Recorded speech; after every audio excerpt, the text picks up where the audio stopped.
At our vow renewal, my wife gave a toast. Her lover was the caterer. Witness statement: Marcus Thibodeau, sous chef, Magnolia and Salt Catering Company. Collected informally, 3 days after the event, at a diner on Abercorn Street, Savannah, Georgia. I want to say something before I say anything else. I liked Mr. Calloway. I want that on record, even if this isn't technically a record. He tipped well. He asked my name. He told me my beurre blanc was the best he'd ever had. And he's a food writer, so that actually meant something.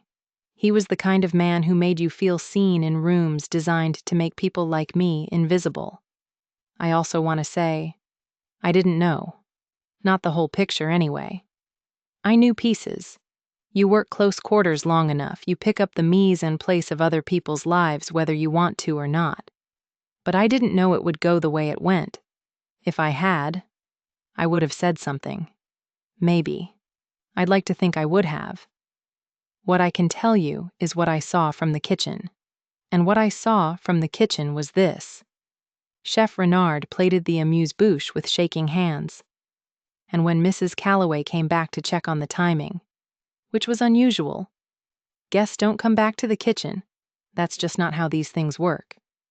She and Chef Renard stood very close together near the walk-in, and they spoke in the kind of low register that has nothing to do with logistics. Then she went back out to her husband, and Chef Renard wiped his hands on his apron and said, to nobody in particular, "Let's get this done." I thought he meant the dinner service. I was wrong about that. Act 1. The recipe. My name is Elliot Calloway. I write about food for a living, which means I have spent the better part of 20 years developing a vocabulary for things that taste like something, and almost no vocabulary at all for things that feel like something. I can tell you the Maillard reaction begins at 285 degrees Fahrenheit. I cannot tell you at what temperature a marriage starts to brown at the edges. I miss that chapter. I miss several chapters, apparently. The thing about cooking, real cooking, not the performative choreography of restaurant kitchens, or the competitive theater of cable television, but the actual act of preparing food for someone you love, is that it requires a particular quality of attention. You have to be present. You have to notice. The smell of garlic starting to turn, the way a sauce pulls from the sides of the pan right before it seizes, the precise moment a custard shifts from liquid trembling on the edge of becoming to something solid and set. These transitions are quiet. They don't announce themselves. You either see them or you don't. I didn't see them. That's the thing I keep returning to, 11 months later, sitting at my desk in the small apartment I'm renting on Jones Street in Savannah, the same city where the ceremony happened, because I am, apparently, a man who circles the scene of his own devastation like a dog who can't remember where he buried the bone. I keep returning to my own inattention, the ways I was looking at the food instead of the table, the ways I was writing about flavor while forgoing the conversation in the next room. But I'm getting ahead of myself. That's a bad habit I have. Let me start at the beginning. Or rather, let me start approximately 18 months before the end, which is where the beginning of the end tends to live if you're paying attention, which, as established, I was not. Diana and I had been married for 14 years when I decided to plan the vow renewal. This was my idea. I want to be very clear about that. It was my idea, my planning, my initiative. And before you start nodding along with whatever narrative you've already constructed in your head about the heroic husband trying to save his marriage, let me complicate that picture for you immediately. I was trying to save a marriage I had neglected. I was reaching for a grand gesture to compensate for years of quiet abandonment. I was, in culinary terms, attempting to rescue a sauce that had already broken. You can sometimes bring a broken sauce back. You add an emulsifier, you lower the heat, you work it gently back to cohesion. But there are sauces that are past saving, and the experienced cook knows the difference. He knows by looking, He knows by smell. I did not know. Diana and I had met at a James Beard event in Charleston, which is such an insufferably precious origin story that I have mostly stopped telling it at dinner parties. She was a landscape architect. I was 3 months into my first column at Southern Plate magazine. She had strong opinions about heirloom tomatoes and a way of holding a wine glass that made every room feel like it was tilting slightly toward her. I was comprehensively helpless within 40 minutes. We married on a Tuesday in April because neither of us wanted the fuss of a Saturday, which should have told me something about how we approached commitment. Casually, with deliberate understatement, as if we were too smart to need ceremony. 14 years later, I was planning a ceremony to make up for the one we'd skipped, which is either romantic or ironic, and I genuinely cannot tell you which anymore. Here is what I can tell you. I planned it during the spring of the year I was finishing my first book, a collection of essays, long-form narrative pieces about the relationship between Southern food culture and memory. The book was called Low and Slow, a barbecue reference, yes, but also a philosophy of attention I was apparently better at applying to pork shoulder than to my wife. I was stressed. I was distracted. I was excited about the book in a way that took up most of the available space in my chest. And Diana was, I thought, patient with this. She seemed fine. She cooked dinner on Tuesdays. She kept her studio hours. She came to bed at a reasonable time and slept, as far as I could tell, soundly. She did not seem unhappy. She was, in fact, deeply unhappy. But she was also, I've since come to understand, extremely good at presentation. In culinary school, they teach you that a dish must be visually appetizing before it ever reaches the palate. Diana had learned the same principle somewhere, and she applied it with precision. The Vow Renewal was scheduled for the 3rd Saturday of October. Savannah in October is the kind of beautiful that feels slightly unfair to the rest of the country. Low gold light, Spanish moss catching it like amber, air that finally relents from the summer's thick humidity and settles into something you can breathe without effort. I'd booked the Hartwell House on Bull Street. 50 guests, a string quartet, a menu I'd been developing in conversation with the caterer for 3 months.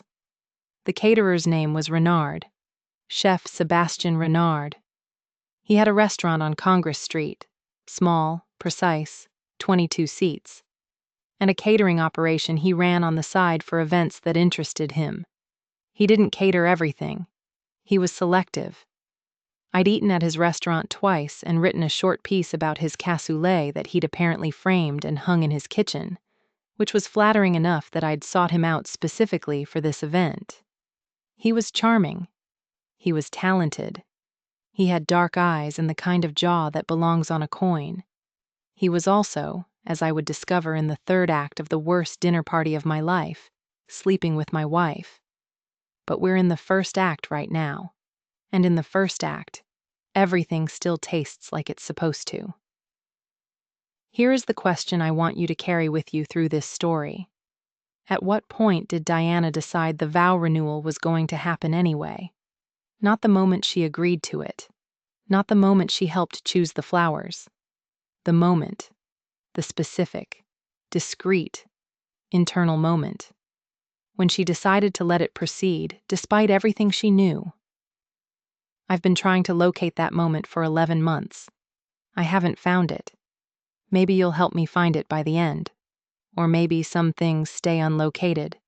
Maybe the kitchen of another person's mind is a room you never actually get to enter.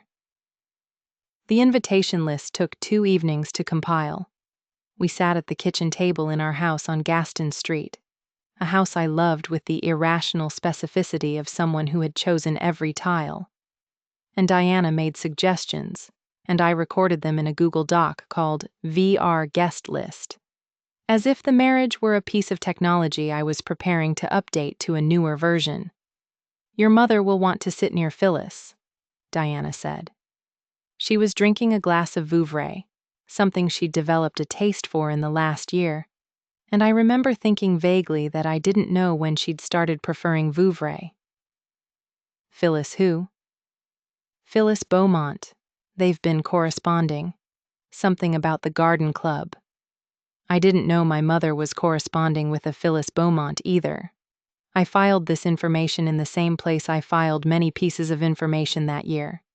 Somewhere accessible in theory, inaccessible in practice. Done, I said. Who else? Renard, Diana said. And there was a half-second pause after the word, less than a beat, barely a comma, that I registered and then immediately dismissed. I assume he'll be there anyway as the caterer, but maybe give him a proper invitation. He'd appreciate that. Sure, I said. That's a nice touch. Looking back, it was not a nice touch. It was a stage direction. But in the first act, you don't know you're watching a production. You just think it's your life. Act 2. The mise en place.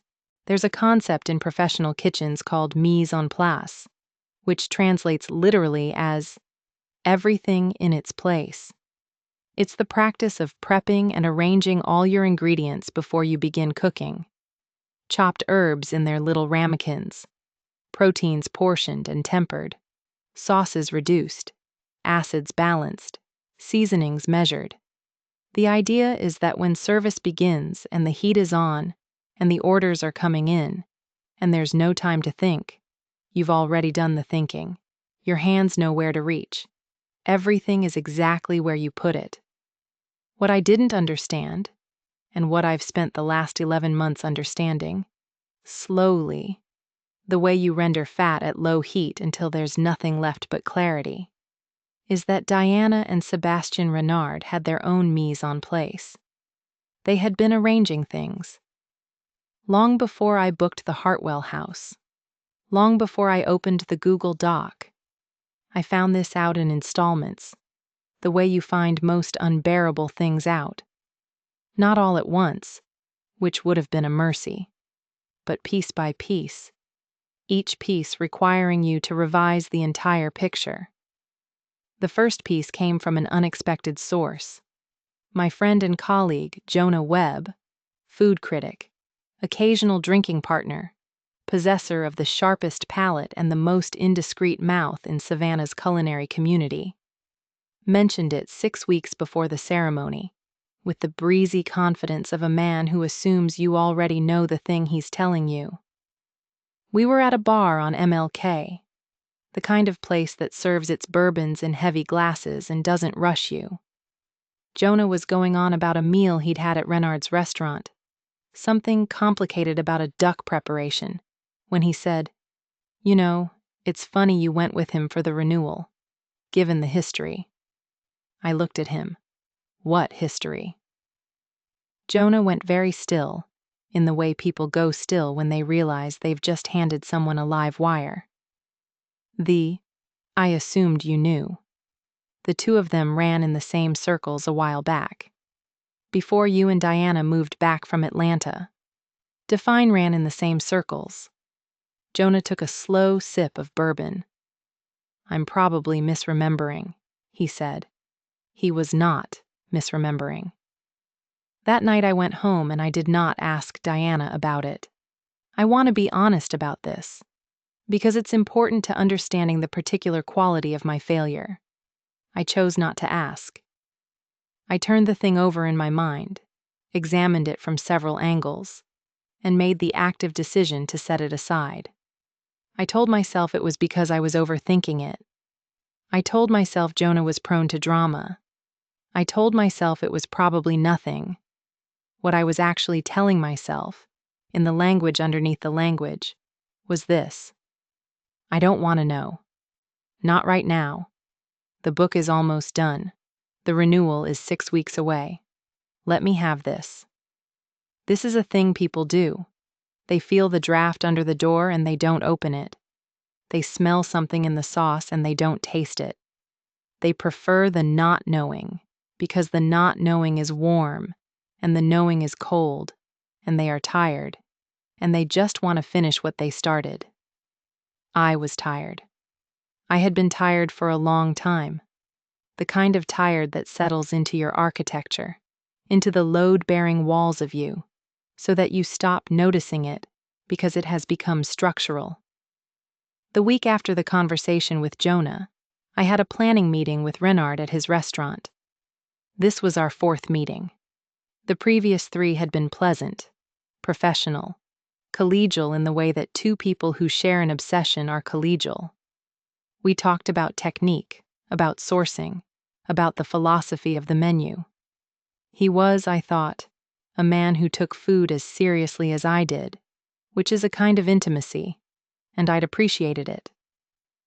I looked at him differently now, not accusatorially.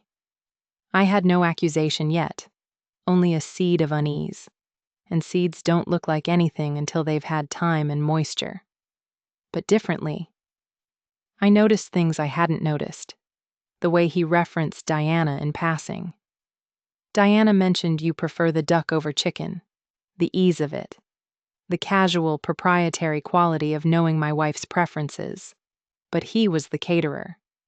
Of course he'd spoken to Diana. Of course he knew her preferences. This was his job. I ordered a Campari and soda and we talked about the amuse-bouche. I'm thinking something referential, Renard said.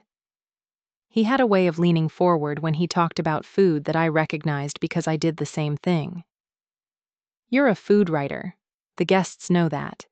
Give them something that acts as a text, that opens an argument. What kind of argument? About transformation. He folded his hands on the table. He had the hands of a surgeon or a sculptor. Precise. Unhurried. Food that remembers what it used to be, before the heat. I wrote this down in my notebook because I write everything down. Food that remembers what it used to be. I thought he was talking about the amuse-bouche. He was talking about something else. He was talking about everything else. The Hartwell House had been built in 1847 by a cotton merchant with catastrophic taste in architecture and, apparently, an inexhaustible budget for wrought iron. It was 3 stories of antebellum grandeur and gilt, which describes a significant portion of Savannah's architectural inventory, and it had been converted in the 1990s into an event venue with the kind of careful renovation that preserves the bones and updates the plumbing without apologizing for either. The signature sensory anchor of the Hartwell House, the thing that got you before anything else, was the smell. Old wood and beeswax and something floral that might have been the gardenia bushes along the south wall or might have been 2 centuries of occasions soaked into the plaster. Weddings and funerals and debutante parties, and probably a few things nobody wanted to talk about. It was the smell of consequence, of time behaving solemnly. I loved it immediately. I visited twice before the ceremony, once with the venue coordinator, a brisk woman named Patricia, who had the organizational ferocity of a military campaign and the warmth of a good bread oven, and once alone, walking through the empty rooms in the late afternoon light, trying to feel what it would feel like on the night itself. What I felt, walking through those rooms alone, was something I mistook for anticipation. It was actually dread. The body knows before the mind does. This is a culinary truth, too. Your nose registers spoilage before your eyes do. But I wasn't listening to my nose. I was looking at the chandelier and thinking about the seating chart. There's a medium loop I need to open here, which is this. Diana's behavior changed in the 6 weeks before the ceremony, and I noticed, and I did not name what I was noticing. She became, for lack of a better word, tender. Not in the easy, habitual way of long marriages, not the casual tenderness of passing someone in the kitchen and touching their shoulder because they're there, but in a careful, deliberate way, like someone handling something fragile. She asked me questions about the book. She made a point of watching me work. She cooked for me twice, which she hadn't done in months, and both times the food was extraordinary. A shrimp and grits that used a technique she'd adapted from Renard's restaurant, which I should have clocked but didn't, and a peach galette that was the best thing I'd eaten all year. I read this tenderness as evidence that the renewal was working before it had even happened, that the gesture of it, the announcement of intention, had already started to repair something. I felt, for those 6 weeks, genuinely hopeful. I know now that she was saying goodbye. She was giving me the best version of herself because she was preparing to leave. And she was a person who believed in good endings, in clear flavors, in not muddying the finish. She wanted me to have this. The careful meals, the deliberate attention. She was composing a last supper, and I was eating it with gratitude, asking for seconds. Act 3. The first fire turning point. It arrives, as turning points tend to, in the form of something small. 4 days before the ceremony, a Saturday, I went to Renard's restaurant on Congress Street to finalize the menu. He wasn't there.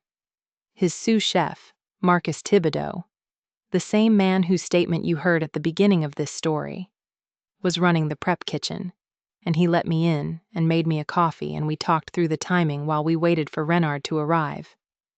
Marcus was 26, slight, with the particular attentiveness of someone who'd trained themselves to miss nothing. He made excellent coffee.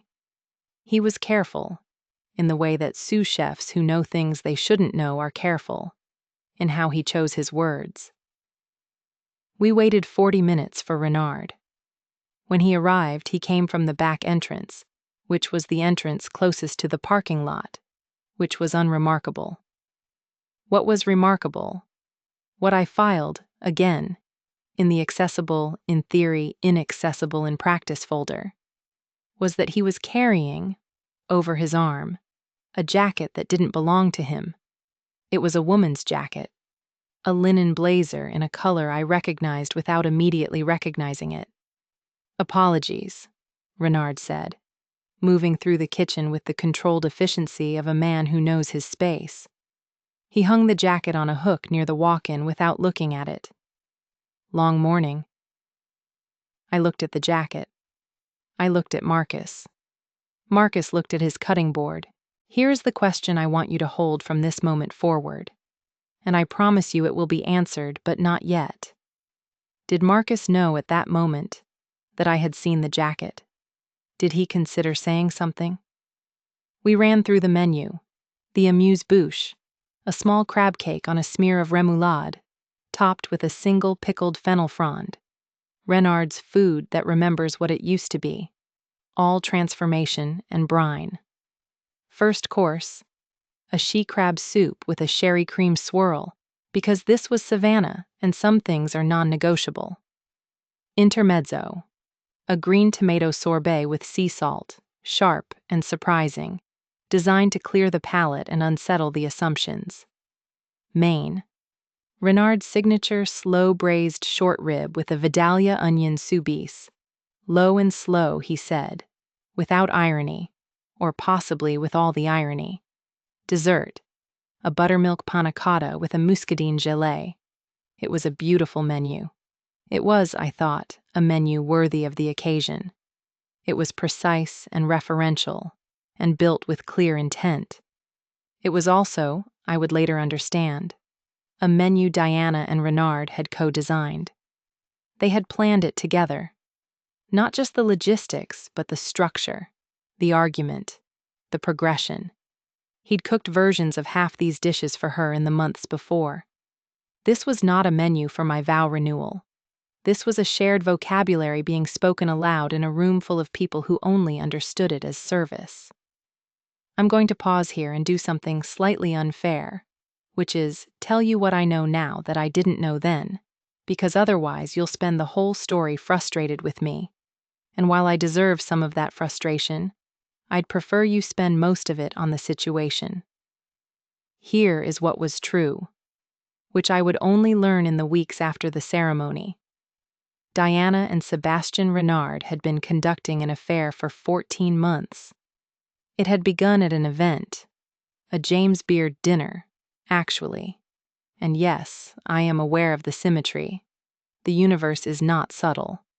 Where Diana had been my +1, and Renard had been cooking, they had exchanged numbers. This had escalated, as these things do, through the patient, incremental grammar of adultery, the plausible excuse, the available hour, the tested boundary, the crossed line, the second crossed line, the third, until there are no more lines, and you're just standing in a different country altogether. Diana had considered telling me. Multiple times. She had, in fact, composed several drafts of a conversation in her head, some of which her therapist, a woman named Carolyn who I have never met but have spent considerable mental energy resenting, had encouraged her to attempt.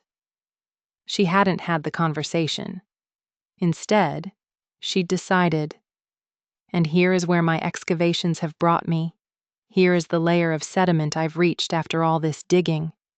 She'd decided to let the renewal happen, and to end the marriage cleanly afterward. She wanted a last good thing. She wanted to see if the vow renewal could be real for those few hours, even in the context of what she knew. She wanted, I think, to grieve what we'd been, while it still looked like what we'd been. This is the humanizing moment I owe her, and I'm giving it to her now. She was not cruel. She was not performing. She was genuinely trying to honor something even while she was dismantling it. She was wrong. She was wrong in ways that caused me the kind of pain that doesn't have a name in English, though apparently some other languages have tried. But she was not cruel. This does not make it hurt less, but it makes it more complicated than a simple betrayal, which is both worse and better, in the way that complexity is always both worse and better. The night before the ceremony, I slept badly. This was not unusual. I sleep badly before any major event because I am a person who processes anticipation as anxiety, which is a manufacturing defect I've had since childhood and have made no progress in correcting. I lay awake in the dark of our bedroom on Gaston Street, and I listened to Diana breathe, and I thought about the menu, running through it like a rosary. Amuse-bouche, she-crab soup, sorbet, short rib, panna cotta, each course in its proper place, everything in its place. I thought about the speech I was going to give. I'd written it twice and revised it 4 times, and it was, by any reasonable measure, the best prose I'd produced that year, which tells you something about what I'd been prioritizing. It was honest and specific and funny in a few places, and genuinely moving at the end. I'd had Jonah read it, and he'd told me it was the best thing I'd written since the essay about my grandmother's biscuits, which is high praise in our particular world. Diana had told me she was working on something she'd say before my speech. A toast, she called it. Brief, she said. Just a few words. I told her I was looking forward to it. Act 4. Service. Saturday arrived the way significant days always arrive, with offensive normalcy. Sunshine. Mockingbirds. The particular quality of Savannah's October light I mentioned earlier, the low gold that makes everything look like a Dutch master painting and nothing look like a crime. I dressed in the room we'd reserved at the Hartwell house for the afternoon. Patricia, the venue coordinator, had arranged everything with military precision. Flowers, a combination of magnolia and late dahlias that Diana had chosen, were already placed. The string quartet was tuning in the garden. 50 white chairs were arranged in the ceremonial space at the back of the house, facing the small altar we'd constructed from borrowed antique wood and wrapped white fabric. The kitchen was Renard's territory. I'd been informed, pleasantly but clearly, that on the day of service the kitchen was off limits. He'd explained this as a professional preference. Cooks work better without guests in their space, and guests are happier not knowing what the kitchen looks like during service. This is true, actually. This is a genuine principle. I'd written about it. The distance between the kitchen and the dining room is not just spatial, it's philosophical. We construct the fiction of effortless nourishment, and that fiction requires a closed door. So I did not go into the kitchen. Marcus Thibodeau was in the kitchen. He was monitoring a mise en place that had been assembled with extraordinary care, because Marcus is an extraordinary cook, and because extraordinary care was, on that particular evening, the only thing he could offer to a situation he couldn't fix. He would tell me later, at that diner on Abercorn Street, that Renard arrived early, 2 hours before service was scheduled to start, and that Diana arrived 15 minutes after Renard. Guests don't come back to the kitchen, Marcus said. He was looking at his coffee. That's just not how these things work. I stood in the garden of the Hartwell house at 6:45 in the evening, in October light that deserved better than what it was illuminating, and I watched our 50 guests arrange themselves in the white chairs. I saw faces I loved. Jonah in the third row, who met my eye and gave me a nod that contained a half apology I hadn't fully understood yet. My mother in the second row, next to a woman I assumed was Phyllis Beaumont. Old friends from Atlanta. Diana's sister Caroline, who flew in from Asheville, and who would, 3 weeks later, call me and speak in that particular register of tight-throated honesty to tell me what she knew, which was more than I'd thought, but less than the full picture. Diana emerged from the house at 6:55. She was wearing a dress the color of sea glass, not white, because we'd agreed white was for first times and this was something different, something more considered. And she looked, objectively, extraordinary. She had flowers in her hair. She walked toward me through the low gold light, and I felt my heart do the thing it had done at that James Beard dinner 14 years ago, that involuntary tilt toward her. I want to tell you I saw something in her face, some evidence of what was coming. I want to give you a story in which the protagonist at least has the dignity of sensing the truth, even if he doesn't name it. I saw nothing. She looked at me, and I saw my wife on the day of our second wedding, and I was happy in the simple, complete way that people are happy when they've been working toward something, and it has finally arrived. We said the words. I had helped write them. The officiant was Diana's college friend Meredith, a woman with a warm voice and a gift for ceremony. And they were good words. They were honest words about imperfection and recommitment, and the choice to continue choosing. I meant every syllable. What Diana said, when it was her turn, was, "I choose you, Elliot. Whatever happens next." Whatever happens next. I heard it as romantic ambiguity, as an acknowledgement that the future is uncertain and we're committing anyway. The officiant had a tear in her eye. My mother made a sound I associated with joy. I understand the sentence differently now. We went inside for dinner. The Hartwell house's main dining room had been transformed by Patricia and her team into something genuinely beautiful. Candlelight multiplied by the old mirrors on the plaster walls. The smell of gardenias and beeswax and something from the kitchen already beginning to reach us, low and promising. The string quartet moved inside and played softly. The guests found their places. I found my place at the head table, and I sat beside my wife, and I watched the room, and I thought, I did this right. For once, I did something right. The amuse-bouche arrived. Crab cake, remoulade, pickled fennel frond. I ate mine, and thought about Renard's phrase, food that remembers what it used to be. And I thought it was the best crab cake I'd had in years. The pickled fennel brought it back from sweetness into something more complicated, more marine, more honest. Then Diana stood up. Here is what she said. I have replayed it so many times that I have lost confidence in my own memory of it, which is a special kind of torment. The doubt about whether the knife was really as sharp as it felt, or whether grief has honed it in retrospect. But this is as close as I can get. I've been trying to think about what to say here for weeks. I kept writing things and throwing them away because everything I wrote sounded either too small or too large. Elliot, you are the most precise man I have ever known. You taste things other people swallow whole. You pay attention to what other people just consume. This dinner. And she gestured toward the kitchen, toward the closed door, and I watched her hand move and did not yet understand what the gesture meant. This dinner is a version of you, careful, composed, made with intention. I want you to know that everything here was made with care. I want you to be able to taste that. She raised her glass.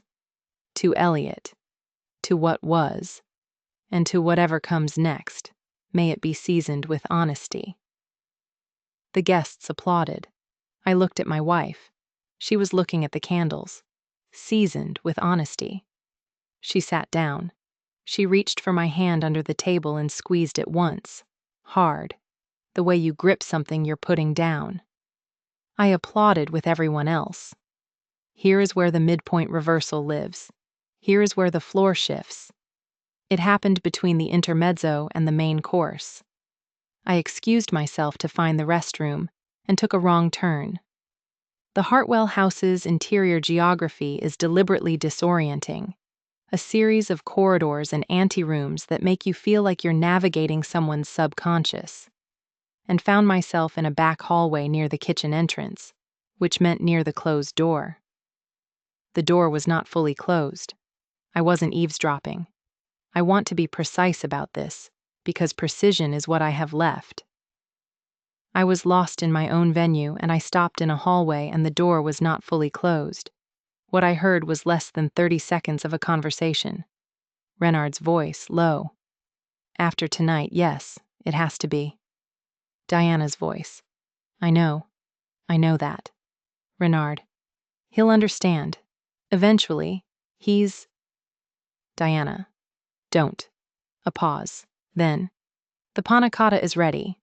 Then footsteps, and I moved quickly back down the hallway I'd come from, and I found a different door in the bathroom beyond it, and I stood over the sink running cold water over my wrists the way you do when your body is running too hot and you need to bring it back to temperature.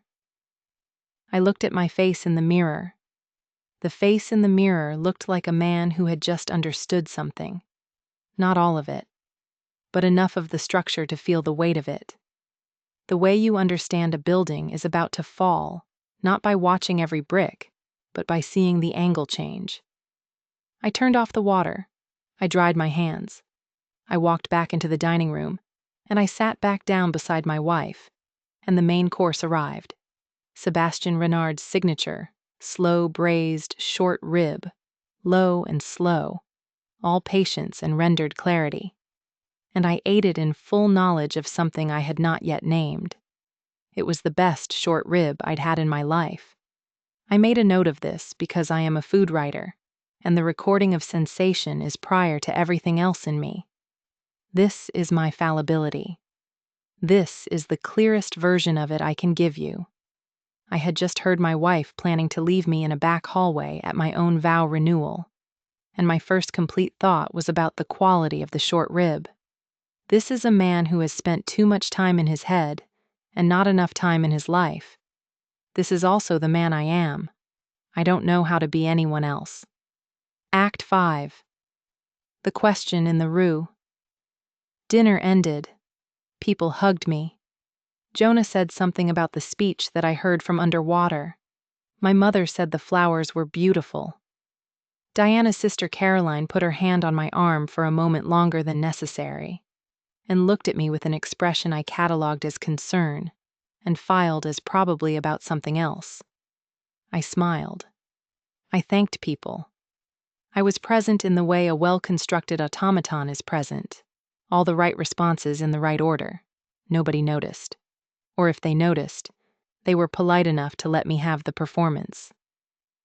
The last guests left around 10:30.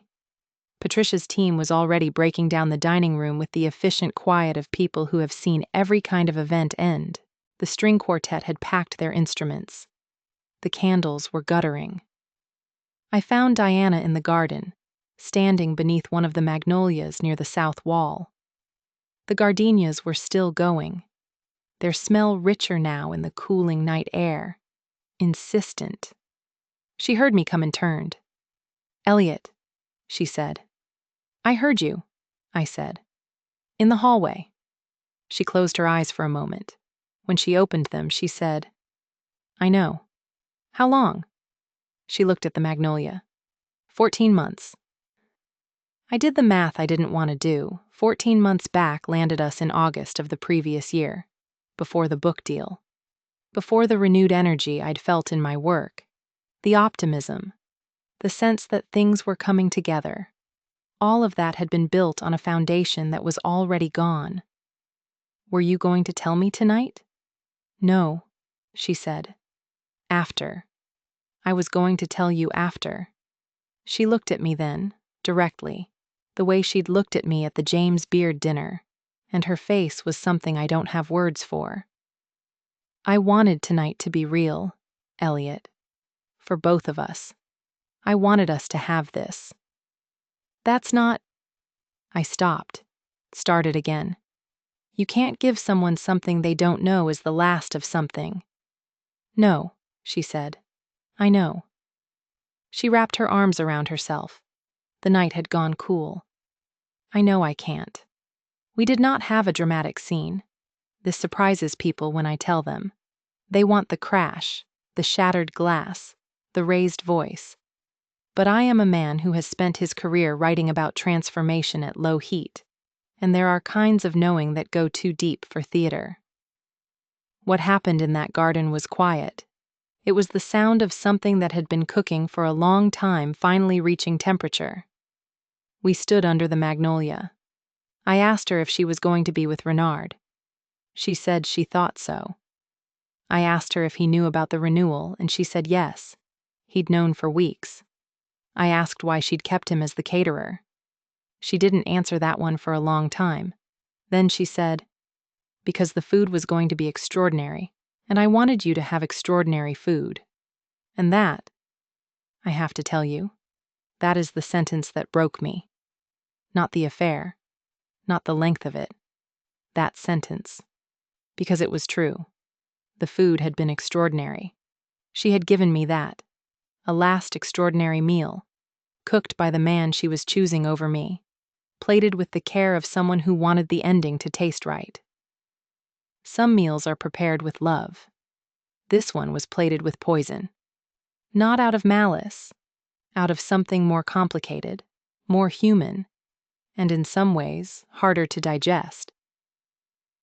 Now I'm going to answer the question I planted in Act 3. Marcus Thibodeau, at that diner on Abercorn Street. I asked him directly. In the kitchen, when I was there for the planning meeting and Renard came in with the jacket, her jacket. "Did you know I'd seen it?" He was quiet for a long time. He put down his coffee cup. "Yes," he said. "Did you consider saying something?" "Yes." "Why didn't you?" He looked at me with the expression of a person who has been carrying something they had no business carrying. Because I told myself it wasn't my place. Because I kept telling myself somebody else would handle it. The chef. Her. Somebody. He paused. "That's not good enough. I know that." "No," I said. "It's not." We sat with that. Then he said, "The panna cotta was the best I've ever made. I want you to know that. We made it correctly. Everything in that kitchen was made correctly." He looked at his hands. "I'm sorry it doesn't mean more." It meant something. I'm still not sure what. 11 months later. I'm renting an apartment on Jones Street, 3 blocks from the Hartwell house. I chose this deliberately, or I tell myself I chose it deliberately. The truth may be that available apartments on my budget in the neighborhoods I like are scarce, and this one had good light, and a kitchen large enough to work in, and I've been telling myself the proximity is intentional, as a way of making a practical decision feel like a philosophical one. Diana and I are in the early stages of a divorce that is, by the standards of these things, civil, careful, precisely seasoned. She moved into an apartment in Midtown. She and Renard are together, as far as I know, though I have not asked and the people who know have not told me, which is its own kind of answer. The book came out in the spring, low and slow. It received the reviews I'd hoped for, and some I hadn't expected. And there's a chapter in it, the last one, which I wrote in the months after the ceremony, that is about the relationship between patience and attention, about the difference between a cook who lets time do the work and a cook who watches what time does. My editor said it was the best thing in the book. She asked what had changed in my writing. I told her I'd learned to pay attention to different things. I didn't tell her what the things were. I teach a class now. Occasional, informal. I run it out of a test kitchen space off Whitaker Street, 12 students at a time, focused on the essay form applied to food writing. I tell my students on the first day that the best food writing is always about something else. That flavor is the surface, and beneath it is memory, loss, desire, history, identity. I tell them to go deep. I tell them to pay attention to what the food is actually saying. One of my students asked me last month what the difference is between a recipe and a story. I told her, a recipe tells you what to do. A story tells you what happened. She thought about this and said, but some stories are also instructions. I've been thinking about that ever since. The question I've been trying to locate, the question I asked you to carry, about the specific moment Diana decided to let the vow renewal proceed. I have not answered it. I told you I'd try. I told you maybe you'd help me find it. Here's the closest I've gotten, after 11 months of excavation, of careful forensic dining through the archaeology of my own marriage. I think the moment was not a moment. I think it was a process, the same way a reduction is a process. Ongoing, incremental, the gradual concentration of something until it becomes more itself than it ever was at volume.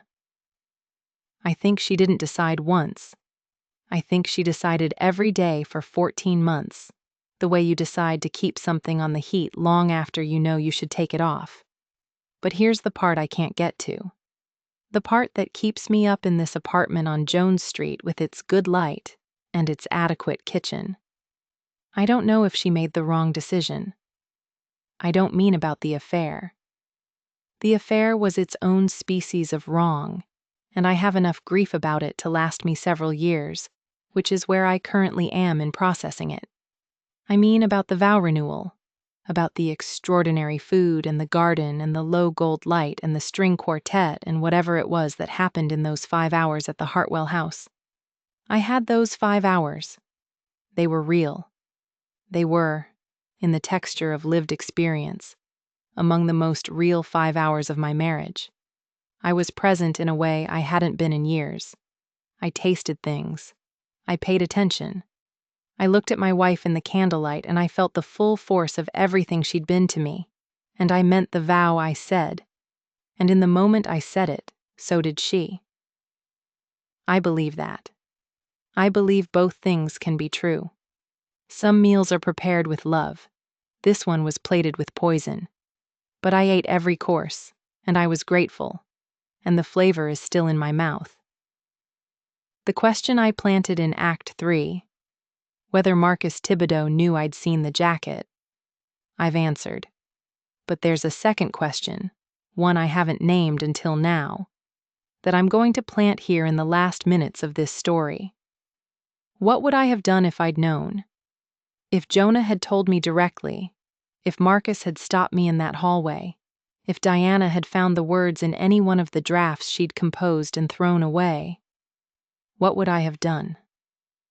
I'd like to tell you I would have called off the renewal, handled it with clean decisiveness, taken the sauce off the heat before it broke. But I think, and this is the thing I can barely say out loud, the thing that keeps me up more than the betrayal itself. I think I might have let it proceed anyway. I think I might have wanted the 5 hours badly enough to accept the cost of them. I think I might have been more like Diana than I want to be. I don't know what to do with that. I'm not sure it can be resolved. Some flavors don't leave the palate. They just become part of the baseline against which you taste everything else.